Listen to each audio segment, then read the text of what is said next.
Hello students, मैं नीतीश भारद्वाज आपका teachers live में स्वागत करता हूं। ये एक छोटा सा प्रयास है जो आपके जीवन में एक बड़ा सा बदलाव ला सकता है।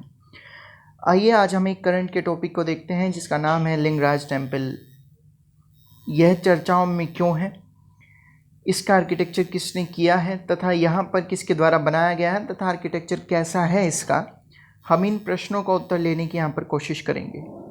क्योंकि लिंगराज टेम्पल इसी समय पर आपकी चर्चाओं में बना हुआ है, अखबारों में बना हुआ है, तो हम देखेंगे कि यह चर्चाओं में क्यों है तथा किस श्रेणी में आता है। ये नागर, बेसर या फिर द्रविड़ शैली में बनाया गया है, हम इसको देखने की कोशिश करते हैं। सबसे पहले हम देखते हैं कि यह चर्चाओं में क्यों है। तो उड़ीसा की सरकार ने बच्चों 11वीं शताब्दी के लिंगराज मंदिर को नए रूप देने का निर्णय लिया है। यह मंदिर 11वीं शताब्दी में बनाया गया था, यानी कि 11th सेंचुरी में बनाया गया था लिंगराज टेम्पल। इसको रिफॉर्म करने की बात करती है उड़ीसा सरकार। उड़ीसा सरकार इसके लिए बच्चों मंदिर का पूर्ण विकास करने के लिए 66 एकड़ की भूमि का अधिग्रहण करने की कोशिश कर रही है तथा साथ ही साथ में जो उड़ीसा सरकार है इसने लिंगराज मंदिर परियोजना के लिए 700 करोड़ रुपए खर्च करने का प्रस्ताव रखा है। पहल तो खैर अच्छी है, देखिए आगे आगे क्या होता है इस पर। यहाँ पर लिंगराज टेम्पल के बारे में थोड़ा सा हम लोग जान लेते हैं, क्योंकि ये चर्चाओं में बना हुआ है तो आपसे क्वेश्चन पूछ सकता है ये। तो लिंगराज मंदिर भुवनेश्वर का सबसे बड़ा और प्राचीन मंदिर है। ये काफ़ी विख्यात है भुवनेश्वर में, आप भी इसके नाम सुने होंगे आप सब लोग। यह मंदिर भगवान शिव को समर्पित है, अर्थात जो मंदिर के जो प्रमुख देवता हैं वो भगवान शिव हैं इसमें, ठीक है। यहाँ पर जो सबसे ऊंची ये जो इमारत होती है बच्चों, ये गर्भगृह कहलाता है। तो गर्भगृह में जो देवता होते हैं वो ही इस मंदिर के मुख्य देवता यानी कि मेन गॉड होते हैं। तो इस लिंगराज मंदिर में जो गर्भगृह में देवता हैं वो भगवान शिव हैं, अतः यह भगवान शिव को समर्पित मंदिर है। यहाँ पर अगर देखा जाए तो इसे 11वीं शताब्दी यानी 11th सेंचुरी में बनाया गया था तथा इसकी जो निर्माण है वो जतैती केसरी द्वारा करवाया गया था। ये राजा हैं इधर के, मतलब मद्रास प्रोविंस इधर साइड के राजा थे यहाँ पर। तो दक्षिण भारत में अगर देखा जाए तो इस साइड में राजा जतैती केसरी हैं, कलिंग के बेसिकली रहे हैं एक टाइम पर ये। तो यहाँ पर इन्होंने इसका निर्माण करवाया था, और क्योंकि ये कलिंग के राजा हैं दक्षिण भारत में तो इसलिए इसको कलिंग शैली के नाम से भी जाना जाता है कि ये मंदिर कौन सी शैली में बना हुआ है, तो कलिंग आर्किटेक्चर में ये बनाया गया है। हालांकि अगर देखा जाए तो लिंगराज मंदिर बलुआ पत्थर से निर्मित है, सैंडस्टोन से बना हुआ एक मंदिर है। इसमें बच्चों ऐसा नहीं है कि शिव भगवान का लिए मंदिर फेमस है तो इसलिए शिव भगवान की मूर्ति होंगी, ऐसा नहीं है। इस मंदिर में भगवान विष्णु की भी मूर्ति है। हालांकि लिंगराज मंदिर को 4 अलग अलग भागों में हम लोग विभक्त कर सकते हैं, जैसे कि पहला विमान गर्भगृह की संरचना, जगमोहन सभा मंडप, नट मंदिर त्योहार का मंडप, भोग मंडप यानी प्रसाद मंडप। यहाँ पर हम लोग इसको 4 भागों में विभक्त कर सकते हैं। मैं लास्ट में आपको समझाऊंगा कि ये बेसिकली बनते कैसे हैं और ये कहाँ कहाँ पर हैं, उसमें मैं आपको चित्र दिखाकर समझाऊंगा। आगे मंदिर का निर्माण कलिंग शैली में हुआ है, ये आप लोगों को याद रखना है, मोस्ट इम्पोर्टेंट है, आपके एग्ज़ाम में पूछा जा सकता है कि ये जो लिंगराज मंदिर है इसका निर्माण कौन सी शैली में हुआ था, कलिंग शैली में हुआ था। आइए चलिए हम देखते हैं। यहाँ पर देखिए बेसिकली अब मैं आपको समझाने जा रहा हूँ कि ये शैलियाँ किस प्रकार से बनती हैं। तो सबसे पहले अगर मैं बात करूँ तो मंदिरों को नागर, बेसर, द्रविड़ शैलियों में बांटा गया है, अर्थात जो भारतीय मंदिर हैं वे नागर में, बेसर में या द्रविड़ शैलियों में बनाए जा सकते हैं, ठीक है। अब कलिंग आर्किटेक्चर मूल रूप से एक मंदिर को बच्चों 2 हिस्सों में डिवाइड कर देता है।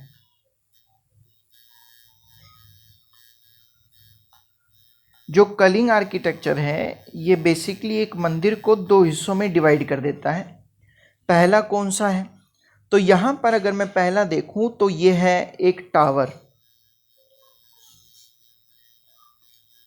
टावर सबसे ऊंचा और एक हॉल। यहाँ पर 2 मुख्यतः हिस्सों से ये मंदिर बनाए जाते हैं। टावर को हम देवला कहते हैं और होल को हम जगमोहन कहते हैं। तो कलिंग शैली में बेसिकली मंदिर दो हिस्सों में डिवाइड होते हैं, टावर में और एक हॉल में। टावर देवला हो गया और हॉल जगमोहन हो गया। ठीक है, तो अगर हम आगे देखें तो इसमें मैंने आपको बताया कि टावर को देवला कहते हैं और हॉल को जगमोहन कहा जाता है। ठीक है, अब ये देवला नहीं पता चला कि ये देवला है क्या। तो देवला बच्चों उड़िया लैंग्वेज में मंदिर को कहा जाता है देवला। किसको कहा जाता है? मंदिर को। ठीक है, तो अगर हम देखें बेसिकली तो उड़ीसा में, क्योंकि ये कलिंग शैली में बना है, तो कलिंग शैली में देवला 3 तरह के हो सकते हैं। पहला रेखा देवला, देवला मतलब मंदिर। दूसरा पीड़ा देवला या भद्रा देवला भी बोलते हैं इसको बेसिकली।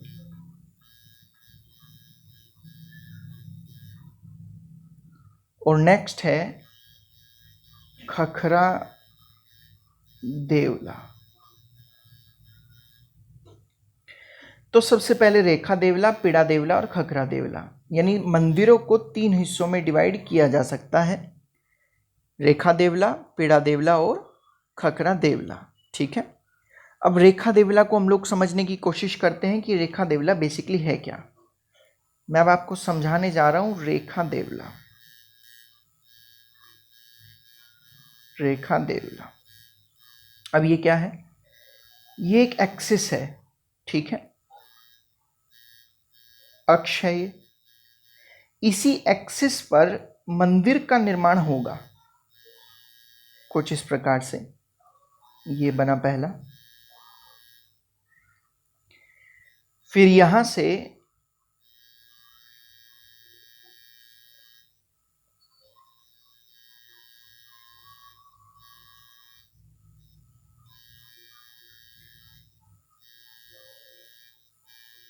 ये दूसरा, आकृति छोटी है, बेसिकली इरेज करना पड़ेगा मुझे।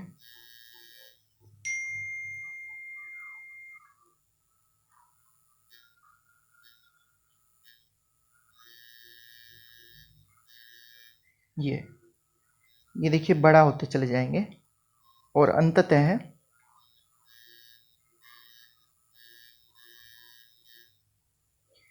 ये एक एक्सिस पे बने हुए मंदिर हैं, तथा आप लोग इन्हें देखोगे तो यहाँ से ऊंचाई जो है ज़्यादा होती चली जा रही है। ठीक है, लेकिन अगर एक एक्सिस पे एक ही मंदिर, ये पूरा एक ही मंदिर है, इसमें आप लोग देखोगे तो ये वाला हिस्सा गर्भगृह का है, यहीं पर ही मुख्य भगवान विराजेंगे।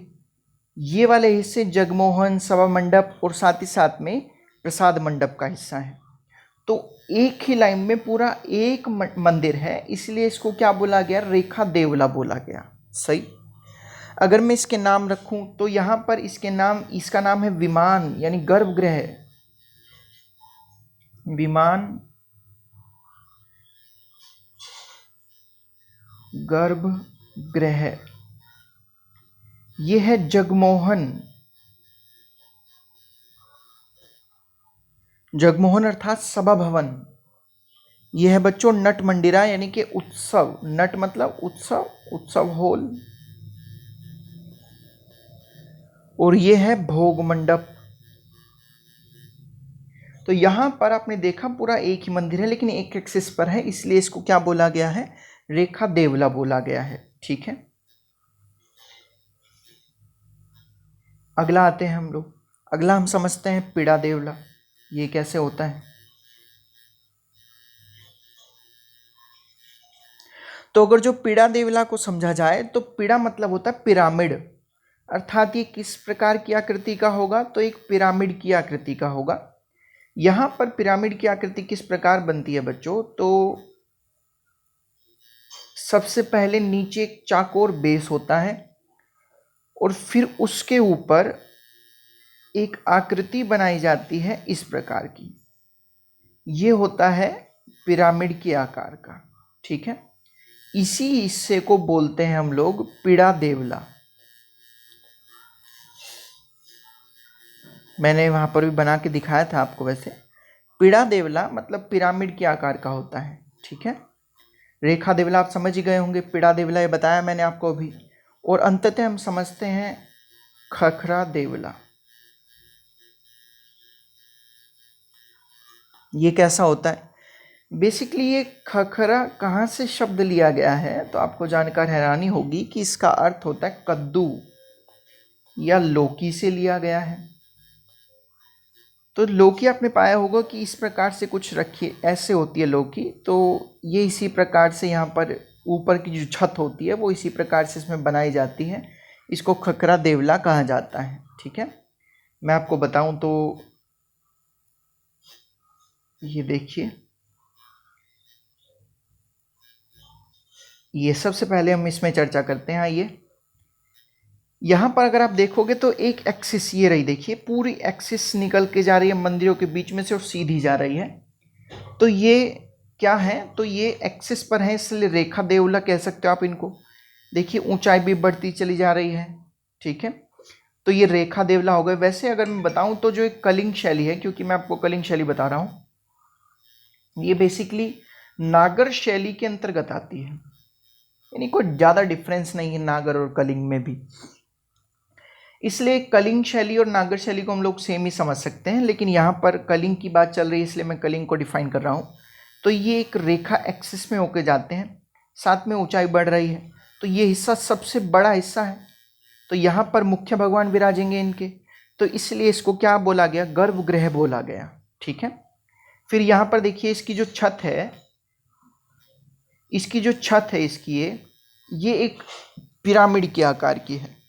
तो जो इसकी पिरामिड के आकार की जो छत है ये दोनों, इसलिए इनको क्या बोला गया, पीड़ा देवला बोला गया, क्योंकि पिरामिड के आकार की छत रखते हैं। और ये खखरा देवला है क्योंकि यहाँ पर देखिए किस प्रकार से लौकी के या फिर कद्दू के आकार का, जैसा आप लोगों को दिखाई, या तो गुंबद इस तरह का होगा या फिर इस तरह का होगा। ठीक है, तो यहाँ पर ये खखरा देवला बना, और ये क्योंकि एक एक्सिस में है इसलिए इसको रेखा देवला बोला जा सकता है। ठीक है, और यहाँ पर हमको तीनों मिल गए, और ये तीनों किस में आते हैं, तो कलिंग शैली के अंतर्गत आते हैं। तो यहाँ पर ये कलिंग शैली का एक अच्छा एग्जाम्पल है। यहाँ पर मैंने अगले में अलग अलग करके दिखाया है। ये आपका गर्भगृह हो गया, ये आपका जगमोहन हो गया, ये आपका उत्सव नट मंदिर उत्सव हो गया, और साथ में अगला है एक प्रसाद वाला। ये देखिए एक एक्सिस में है, साथ ही साथ में पिरामिड वाले हैं, ये पीड़ा देवला हो गया। खरका देवला इसमें नहीं दिया हुआ, वैसे ये रहा। यहाँ पे अगर आप इस तरह से स्ट्रक्चर बना दोगे तो ये हो जाएगा, लेकिन एक्सिस में होना चाहिए वो, ये एक्सिस में नहीं है। और ये सबसे ऊंचा है तो ये गर्भगृह हो गया। ठीक है, आपने अपने आसपास भी इसी प्रकार के मंदिर देखे होंगे। तो ये रहा लिंगराज मंदिर की जो ओरिजिनल तस्वीर है वो। आइए इसको देखते हैं, लिंगराज मंदिर की ओरिजिनल तस्वीर को बच्चों। ये सबसे ऊंचा है लिंगराज मंदिर में, तो इसका मतलब ये क्या हो गया, ये हो गया गर्भगृह। तो यहाँ पर मुख्य भगवान विराजेंगे, अर्थात यहाँ पर भगवान शिव होंगे। यहाँ पर अगला है बच्चों ये क्या है, तो ये देखिए यहाँ पर ये पिरामिड के आकार का बना हुआ है, देखिए ये इस तरह से। ठीक है, तो जब ये पिरामिड के आकार का बना होगा इस प्रकार से, तो इसका मतलब ये हो गया जगमोहन, और जगमोहन होगा तो ये पिरामिड के आकार का बना हुआ है, तो कौन सा होगा, तो पीड़ा देवला होगा। ठीक है, और ये अगले के देखिए दोनों के दोनों, ये अगले ये है हमारा नट मंदिर, उत्सव मंडप कह सकते हो, और यह है प्रसाद मंडप या भोग मंडप। तो इस प्रकार से लिंगराज मंदिर पूरा का पूरा आर्किटेक्ट हुआ है, बना है। ठीक है, तो ये रहा पूरा का पूरा लिंगराज मंदिर। आपको होप सो समझ में आया होगा कि किस प्रकार से इसमें एक शैली काम करती है। अच्छा एक बात और है, ये पूरा का पूरा देखिए एक एक्सिस में बना हुआ है, एक लाइन में बना हुआ है पूरा का पूरा। ये मैं इरेज करके पूरा दिखाता हूँ आपको, ये देखिए ये पूरा यहाँ से एक लाइन में बना हुआ है ये। तो ये जो लाइन में बना हुआ है, तो इसका मतलब ये किस प्रकार का हो गया, तो ये रेखा देवला का भी एक एग्जाम्पल बनता है। रेखा देवला का सबसे बढ़िया ही एग्जाम्पल लिंगराज टेम्पल है, लिंगराज टेम्पल। ठीक है, सबसे बढ़िया एग्जाम्पल रेखा देवला का अगर पूछा जाए तो लिंगराज टेम्पल है। और दूसरा अगर देखा जाए तो पीड़ा देवला का क्या होगा, तो पीड़ा देवला का ये तो नहीं है वैसे, क्योंकि इसमें तो रेखा देवला ज़्यादा आ रहा है। तो पीड़ा देवला का सबसे बढ़िया एग्जाम्पल अगर देखा जाए तो सूर्य का कोणार्क मंदिर आपने देखा होगा। ये जो सूर्य का कोणार्क मंदिर है ये पीड़ा देवला का सबसे बढ़िया एग्जाम्पल देखने को मिलता है। ठीक है, तो होप सो बच्चों आप लोगों को समझ में आया होगा। अगर आप लोगों को ये वीडियो अच्छी लगी हो तो लाइक कीजिएगा, जो बच्चे नए हैं वो हमारे चैनल को सब्सक्राइब कीजिएगा। आज के लिए इतना ही, अगली क्लास में हम लोग फिर मिलते हैं एक नए जोश के साथ, एक नई करंट अफेयर टॉपिक के साथ। आज के लिए इतना ही, thank you class and have a nice day.